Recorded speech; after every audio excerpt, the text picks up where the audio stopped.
ಈಗಾಗಲೇ ದೈಹಿಕ ಶಿಕ್ಷಕರ ಪೋಸ್ಟ್ಗಳು ಅಧಿಕವಾಗಿ ಕರಿತಾ ಇದ್ದಾರೆ. ನಿಮ್ಗೆಲ್ಲರಿಗೂ ಗೊತ್ತು, ಈಗ 2025ರಲ್ಲಿ ಕಾಲ ಅಥವಾ ಪ್ರಾಥಮಿಕ ಶಿಕ್ಷಕರು ಹಾಗೂ ಪ್ರೌಢ ಶಿಕ್ಷಕರ ನೇಮಕಾತಿ ಆಗ್ತವ ಅಂತಕ್ಕಂಥ ವಿಚಾರ ನಿಮ್ಗೆಲ್ಲರಿಗೂ ಗೊತ್ತಿರತಕ್ಕಂಥದ್ದು. ಅದಕ್ಕೋಸ್ಕರ ನಾವು ಈ ದೈಹಿಕ ಶಿಕ್ಷಕರ ನೇಮಕಾತಿ ಕುರಿತು ಒಂದಿಷ್ಟು ತರಗತಿಗಳನ್ನು ಹೇಳಲು ಇಚ್ಛೆ ಪಡ್ತಾ ಇದ್ದೀವಿ.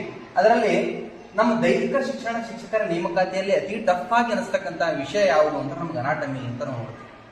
ಯಾಕಂದ್ರೆ ಆ ದೈಹಿಕ ಶಿಕ್ಷಕರ ನೇಮಕಾತಿಯಲ್ಲಿ ಕೇಳ್ತಕ್ಕಂಥ ಅನಾಟಮಿ ಅರ್ಥಾತ್ ಅದು ಸೈನ್ಸ್ ಬೇಸಿಸ್ ಅಲ್ಲಿ ಅಧಿಕವಾಗಿ ಇರುತ್ತೆ.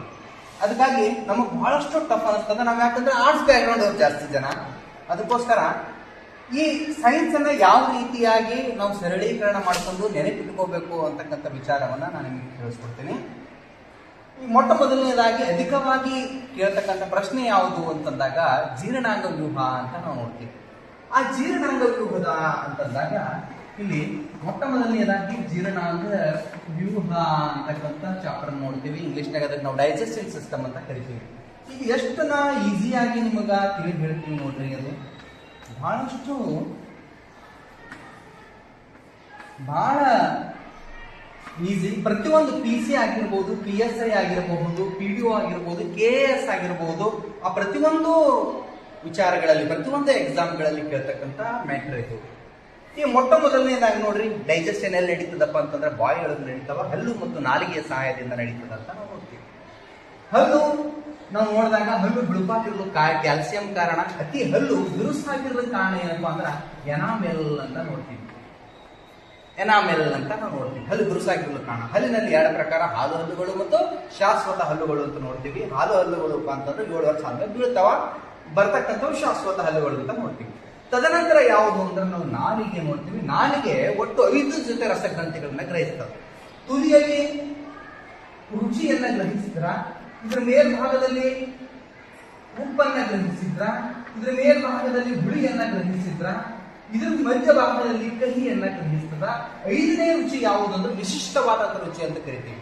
ಏನು ಹಾಲು ಯಾವ ರುಚಿ ಅಂತ ಹೇಳಕ್ಕಾಗ್ತದೆ ಹೇಳ್ರಿ, ಅದು ವಿಶಿಷ್ಟ.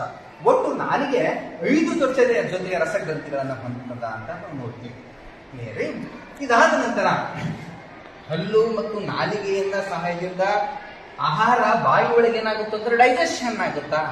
ಆ ಬಾಯಿ ಒಳಗೆ ಆಗಿರ್ತಕ್ಕಂಥ ಡೈಜೆಷನ್ ಮೆತ್ತನೆಯ ಮುದ್ದೆಯಾಗಿ ಮಾರ್ಪಟ್ಟಿರ್ತದ. ಚೆಂಡಿನ ಆಕಾರ, ಬೋಲ್ ಆಕಾರದೊಳಗಾಗಿರ್ತದ. ಅದಕ್ಕೆ ನಾವು ಬೋಲಸ್ ಅಂತ ಕರಿತೀವಿ. ಅದಾದ ನಂತರ ನಾವು ನುಂಗ್ತೀವಿ. ನುಂಗುವಾಗ ಈ ಧ್ವನಿ ಪೆಟ್ಟಿಗೆ ಈ ಭಾಗದೊಳಗ ಇದಕ್ಕೆ ನಾವೇನಂತ ಕರಿತೀವಿ ಅಂದ್ರೆ ಎಪಿಗ್ಲಾಟಿಸ್ ಅಂತ ಕರಿತೀವಿ. ಎಪಿಗ್ಲಾಟಿಸ್ ನೆನಪು ಹೆಂಗ್ ಇಟ್ಕೋತೀರಿ? ಎಪಿಗ್ಲಾಟಿಸ್ ಹೆಂಗ್ ಇಟ್ಕೋತೀರಿ? ಈಗ ಹೋಟೆಲ್ ಒಳಗೆ ನಾವು ಹೋದಾಗ ಅಲ್ಲಿ ಸಣ್ಣ ಹುಡುಗಿರ್ತಾನೆ, ಎಪಿ ಗ್ಲಾಸ ಮತ್ತು ಟೀ ಕೊಡು, ಎಪಿಗ್ಲಾಟಿಸ್ ನೋಡ್ರಿ, ನೆನಪಿಟ್ಕೊಳ್ತಕ್ಕಂಥ ವಿಧಾನ. ಈ ಕಂಪನನ ಚಲನೆಯ ಮೂಲಕ ಏನಾಗ್ತದಪ್ಪ ಅಂತಂದ್ರೆ ಆಹಾರ ಮೊಟ್ಟ ಮೊದಲ ಬಾರಿಗೆ ಆಹಾರ ಬಾಯಿ ಒಳಗೆ ಜೀರ್ಣ ಆಗಿ ಆ ಬೋಲಸ್ ಜಠರದೊಳಗೆ ಬಂದು ಬಿಡ್ತದೆ. ಇಲ್ಲಿ HCl ಇರ್ತದೆ, ಹೈಡ್ರೋಕ್ಲೋರಿಕ್ ಆಸಿಡ್. ಅದ್ರ pH ಎಷ್ಟು ಇರ್ತದಂದ್ರೆ 1.4 pH ಇರುತ್ತ. ಅಷ್ಟು ಪವರ್ಫುಲ್ ಇರ್ತದ. ಇಲ್ಲಿ ನೋಡ್ರಿ, ಇನ್ನ ಕಿಣ್ವಗಳಿರ್ತಾವ. ಇಲ್ಲಿ ರೆನಿನ್ ಮತ್ತು ಪೆಪ್ಸಿನ್ ಅನ್ನುವ 2 ಕಿಣ್ವಗಳು ಇರ್ತಾವ ಅಂತ ನೋಡ್ತೀವಿ. ಈ ರೆನಿನ್ ಕಿಣ್ವ ಸಣ್ಣ ಮಕ್ಕಳಲ್ಲಿ ಇರ್ತದ. ಸಣ್ಣ ಮಕ್ಕಳು ಹಾಲು ಕುಡಿದು ವಾಮಿಟ್ ಮಾಡಿಕೊಂಡಾಗ ಹಾಲು ಮೊಸರನ್ನಾಗಿ ಪರಿವರ್ತನೆಯಾಗಿರ್ತದೆ. ಅದಕ್ಕೆ ಯಾವ ಕಿಣ್ವ ಕಾರಣ ಅಂತ ಕೇಳ್ಯಾರ? ರೆನಿನ್ ಕಿಣ್ವ ಅಂತ ನಾವು ನೋಡ್ತೀವಿ. ಬಹಳಷ್ಟು ಪರೀಕ್ಷೆಯಲ್ಲಿ ಕೇಳಿರ್ತಕ್ಕಂಥ ಪ್ರಶ್ನೆ ಇದು. ಪೆಪ್ಸಿನ್ ದೊಡ್ಡವರಲ್ಲಿ ಇರ್ತದ. ಇನ್ನ ಆಹಾರ ಜಠರೊಳಗೆ ಬಂದು ಬೀಳ್ತದ. ಇಲ್ಲಿ ಡೈಜೆಷನ್ ಕ್ರಿಯೆಯನ್ನ ನಡೀತದ ಅಂತ ನೋಡ್ತೀವಿ. ಇನ್ನ ಇಲ್ಲಿ ಜಠರಕ್ಕೆ ಸಂಬಂಧಪಟ್ಟಿರ್ತಕ್ಕಂಥ ಒಂದು ರೋಗ ಯಾವುದು ಅಂತ ಹೇಳಿ ಕೇಳ್ತಾನ. ಅದೇ ಯಾವುದು ರೋಗ ಅಂದ್ರೆ ಅಲ್ಸರ್ ಅಂತ ನೋಡ್ತೀವಿ. ಇದು ನೆನ್ಪಿಟ್ಕೋರಿ. ಅಲ್ಸರ್ ಅದ ಸರ್, ಬರ್ತಾರ ಸರ್, ಕುಂದಿರ್ತಾರ ಸರ್, ಅಲ್ಸರ್ ನೆನ್ಪಿಟ್ಕೋರಿ. ಈ ಅಲ್ಸರ್ ರೋಗ ಹೆಂಗಾಗ್ತದ? ಅತಿ ಹೆಚ್ಚು ಉಪವಾಸ ಇರ್ತೀರ್ರಿ. ಆ ಉಪವಾಸ ಇರ್ತಕ್ಕಂಥವ್ರು ಕರೆಕ್ಟ್ ಟೈಮ್ ಊಟ ಮಾಡದೇ ಇರ್ತಕ್ಕಂಥವ್ರು ಏನಾಗಿರ್ತಾರ ಅಂತಂದ್ರ ಈ HCl pH 1.4 ಅಷ್ಟು ಪವರ್ಫುಲ್ ಅದ. ನೀವು ಊಟ ಮಾಡಿದ್ರಿ ಅನ್ನವನ್ನ ಡೈಜೆಷನ್ ಮಾಡ್ತದ. ಊಟ ಮಾಡಲಿಲ್ಲ ಅಂತಂದ್ರ ಈ ಜಠರವನ್ನೇ ಡೈಜೆಷನ್ ಮಾಡ್ತದ. ಅರ್ಥಾತ್ ಅದಕ್ಕೆ ಹೋಲ್ಗಳನ್ನ ಹಾಕ್ತದ. ಇದು ಇಲ್ಲಿ ಗಡ್ಡೆಗಳಾಗ್ತದ. ಯಾವ ಗಡ್ಡೆಗದ? ಅಲ್ಸರ್ ಗಡ್ಡೆಗದ. ಡಾಕ್ಟರ್ ಹೇಳ್ತಾರೆ ನೋಡ್ರಿ, ಕ್ಲಿಯರ್. ಇನ್ನೇನು? Liver, largest gland of the human body. ಮನುಷ್ಯನ ದೇಹದೊಳಗಿರ್ತಕ್ಕಂಥ ಅತ್ಯಂತ ದೊಡ್ಡ ಗ್ರಂಥಿ ಯಾವುದು ಅಂದ್ರೆ ಲಿವರ್. ಕ್ಲಿಯರ್. ಎಷ್ಟು? 1.5 kg ಇರುತ್ತೆ ಇದು ಲಿವರ್. ಮತ್ತು ಯಾವ ಪ್ರಾಣಿಯ ದೇಹದೊಳಗೆ ಲಿವರ್ ಇರಂಗಿಲ್ಲ ಅಂತಂದ್ರ ಒಂಟೆಯ ದೇಹದಲ್ಲಿ ಲಿವರ್ ಇರಂಗಿಲ್ಲ. PSI ನೋಡ್ರಿ ಕ್ವಶನ್. ಮತ್ತು ಯಾವ ಪ್ರಾಣಿಯ ಹಾಲು ಮೊಸರಾಗಂಗಿಲ್ಲ ಅಂತಂದ್ರ ಒಂಟಿ ಹಾಲು ಮೊಸರಾಗಂಗಿಲ್ಲ. PSI ನೋಡ್ರಿ ಈ ಕ್ವಶನ್. ಕ್ಲಿಯರ್. ಇದು ಏನ್ ಪ್ರೊಡ್ಯೂಸ್ ಮಾಡ್ತದ ಅಂತಂದ್ರ ಬೈಲು ಪ್ರೊಡ್ಯೂಸ್ ಮಾಡ್ತದ. ಬೈಲ್ ಜ್ಯೂಸ್ ಅಂತ ಕರಿತೀವಿ, ಅರ್ಥಾತ್ ಬೈಲು ರಸವನ್ನ ಪ್ರೊಡ್ಯೂಸ್ ಮಾಡ್ತದ. ಹೌದು. ಇದು ಒಂದು ವೇಳೆ ಇದು ಬೈಲು ಜ್ಯೂಸ್ ಅನ್ನ ಪ್ರೊಡ್ಯೂಸ್ ಮಾಡಲಿಲ್ಲ ಅಂತಂದ್ರ ಕಾಮಾಲೆ ರೋಗ ಬರ್ತದ. 2012ರಲ್ಲಿ 2012ದಾಗ B.Ed ನೇಮಕಾತಿಯಲ್ಲಿ ಕೇಳ ನೋಡ್ರಿ, ಕಾಮಾಲೆ ದೇಹದ ಯಾವ ಭಾಗಕ್ಕೆ ಸಂಬಂಧಪಡ್ತದ, ಯಾವ ಭಾಗಕ್ಕೆ ಬರ್ತದ ಅಂತ ಕೇಳೋಣ. ಎಲ್ಲಿ ಬರ್ತದ ಅಂತಂದ್ರೆ ಲಿವರ್ಗೆ ಬರುತ್ತ್ರಿ ಅದು. ತದನಂತರ ಇಲ್ಲಿ ಆಹಾರ ಗಟ್ಟಿ ಆಗ್ತದ. ಗಟ್ಟಿಯಾಗಿ ಸಣ್ಣ ಕೆರಳಿಗೆ ಬರ್ತದ. ಆ ಸಣ್ಣ ಕೆರಳಿಗೆ ಬರ್ತಕ್ಕಂಥ ಆಹಾರವನ್ನು ನಾವೇನಂತ ಕರಿತೀವಿ ಅಂತಂದ್ರ ಖೈಮಾ ಅಂತ ಕರಿತೀವಿ. ಇನ್ನ ಸಣ್ಣ ಕಳ್ಳಿಗೆ ಬಂತು. ಸಣ್ಣ ಕಳ್ಳ ಎಷ್ಟು ಇರ್ತದಂದ್ರ 6 ಮೀಟರ್ ಉದ್ದ ಇರ್ತದ್ರಿ. ಜಿಜುನಮ್, ಇಲಿಯಂ, ಡಿಯೋಡಿನಮ್ ಅಂತೇಳಿ 3 ಪಾರ್ಟ್ ಇರ್ತಾವ. ಸಣ್ಣ ಕೆರಳಿನಲ್ಲಿಗ ಬೆರಳಿನ ಆಕಾರದ ರಚನೆಗಳಿರ್ತಾವ. ಈ ಟೈಪ ಝೂಮ್ ಮಾಡಿ ತೋರಿಸ್ತೀವಿ ನೋಡ್ರಿ. ಈ ರೀತಿ ರಚನೆಗಳಿರ್ತಾವ. ಅವು ನಾವೇನಂತ ಕರಿತೀವಿ ಅಂದ್ರ ವಿಲ್ಲೈಗಳು ಅಂತ ಕರಿತೀವಿ. ಕನ್ಫ್ಯೂಸ್ ಮಾಡ್ಕೋಬಾರ್ದು. ಮೈಟೋಕಾಂಡ್ರಿಯಾದಲ್ಲಿ ಇರ್ತಕ್ಕಂಥ ಈ ರೀತಿಯ ರಚನೆಗಳಿಗೆ ಕ್ರಿಸ್ಟೆಗಳು ಅಂತ ಕರಿತೀವಿ. ಕನ್ಫ್ಯೂಸ್ ಮಾಡ್ಕೋಬಾರ್ದು.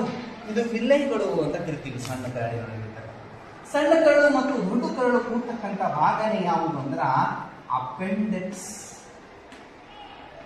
ಮನುಷ್ಯನ ದೇಹದಲ್ಲಿ ನಿರುಪಯುಕ್ತ ಅಂಗ ಯಾವುದು ಅಂದ್ರ ಅಪೆಂಡಿಕ್ಸ್. ಕತ್ತರಿಸಿದ್ರು ಬೆಳೆಯುವಂತ ಅಪೆಂಡಿಕ್ಸ್. ಇನ್ನ ಈ ದೊಡ್ಡ ಕರಳಿಗೆ ಬರ್ತೀವಿ. ಅದು 1.5 ಮೀಟರ್ ಅದ. ಅರ್ಥಾತ್ 1.5 ಮೀಟರ್ ಏನಪ್ಪಾ ಅಂದ್ರೆ ದೊಡ್ಡದ ಅಂತ ನಾವು ಒಂದು ಪಾಯಿಂಟ್ ಏನು ಬಿಡ್ತೀವಿ ಅಂದ್ರ ಮೇದೋಜೀರಕ ಪ್ಯಾಂಕ್ರಿಯಾಸ್,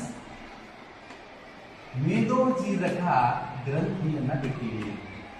ಈ ಮೇದೋಜೀರಕ ಗ್ರಂಥಿ ಏನ್ ಪ್ರೊಡ್ಯೂಸ್ ಮಾಡುತ್ತ ಅಂತಂದ್ರೆ ಇದು ಇನ್ಸುಲಿನ್ ಅನ್ನ ಪ್ರೊಡ್ಯೂಸ್ ಮಾಡ್ತದ. ಒಂದ್ ವೇಳೆ ಇನ್ಸುಲಿನ್ ಪ್ರೊಡ್ಯೂಸ್ ಮಾಡಲಿಲ್ಲ ಅಂತಂದ್ರೆ ಶುಗರ್ ಬರ್ತದ, ಸಿಹಿ ಮೂತ್ರದ ರೋಗ ಅಂತ ಕರಿತೀವಿ, ಡಯಾಬಿಟೀಸ್ ಅಂತ ಕರಿತೀವಿ. ತದನಂತರ ಈಗ ದೊಡ್ಡ ಕರಳಿದ್ದರೆ ಈ ದೊಡ್ಡ ಕರಳ ಇದು ಆಹಾರದಲ್ಲಿರ್ತಕ್ಕಂಥ ನೀರಿನ ಅಂಶವನ್ನು ಹೀರಿಕೊಳ್ತದ. ಆಮೇಲೆ ಕೊನೆಯ ಡೈಜೆಷನ್ ಕೊನೆಯ ಹಂತನೇ ಯಾವುದು ಅಂದ್ರ ರೆಕ್ಟಮ್, ಅರ್ಥಾತ್ ಮಲದ್ವಾರ. ಈ 2005ರಲ್ಲಿ KS ಕ್ವಶನ್ ಅಲ್ಲಿ ಜನ ಕನ್ಫ್ಯೂಸ್ ಮಾಡ್ಕೊಂಡದ್ದೇನು ಅಂತಂದ್ರ ಈ ರೆಕ್ಟಮ್ ಮಲದ್ವಾರ ಜೀರ್ಣಾಂಗದ ವ್ಯೂಹವೋ ಅಥವಾ ವಿಸರ್ಜನಾಂಗದ ವ್ಯೂಹವೋ ಅಂತ ಹೇಳಿ ಕನ್ಫ್ಯೂಸ್ ಆಗಿತ್ತು. ಎಲ್ಲರೂ ವಿಸರ್ಜನಾಂಗದ ವ್ಯೂಹ ಅಂತ ಅನ್ಕೊಂಡಿದ್ರು. ಇದು ರೆಕ್ಟಮ್ ಕೂಡ ಜೀರ್ಣಾಂಗ ವ್ಯೂಹದಂಗೆ, ಇದನ್ನು ಕೂಡ ಡೈಜೆಷನ್ ಸಿಸ್ಟಮೇ. ನೋಡ್ರಿ, ಈ ಊಟ ಮಾಡಿ ಆಹಾರ ಪೂರಾ ಹಿಂಗೆ ತಿರುಗಿ ಬರಬೇಕು ಅಂತಂದ್ರ ಟೈಮ್ ಎಷ್ಟು ತೋತದ ಅಂತ ಹೇಳಿ ಅದೇ 2012 B.Edದಾಗ ಕ್ವಶನ್ ಕೇಳ್ಯಾನ GKದಾಗ. ಅದ್ರ ಟೈಮ್ ಎಷ್ಟು ತಗೋತದ ಅಂತಂದ್ರ 12 ಗಂಟೆ ತಗೋತದ. ಒಂದು ಡೈಜೆಷನ್ ಸಿಸ್ಟಮ್ ಟೈಮಿಂಗ್ ಎಷ್ಟು ಅಂತಂದ್ರ 12 ಗಂಟೆ. ಇಷ್ಟು ಜೀರ್ಣಾಂಗ ವ್ಯೂಹ. ಇನ್ನೂ ಬಹಳಷ್ಟದ, ಬಟ್ ಇದು ಡೆಮೋ ಆಗಿರುವುದರಿಂದ ಒಂದು ಸ್ವಲ್ಪ ಹೇಳಿದ್ದೀನಿ. ನೆಕ್ಸ್ಟ್ ಕ್ಲಾಸಲ್ಲಿ ಕಂಟಿನ್ಯೂ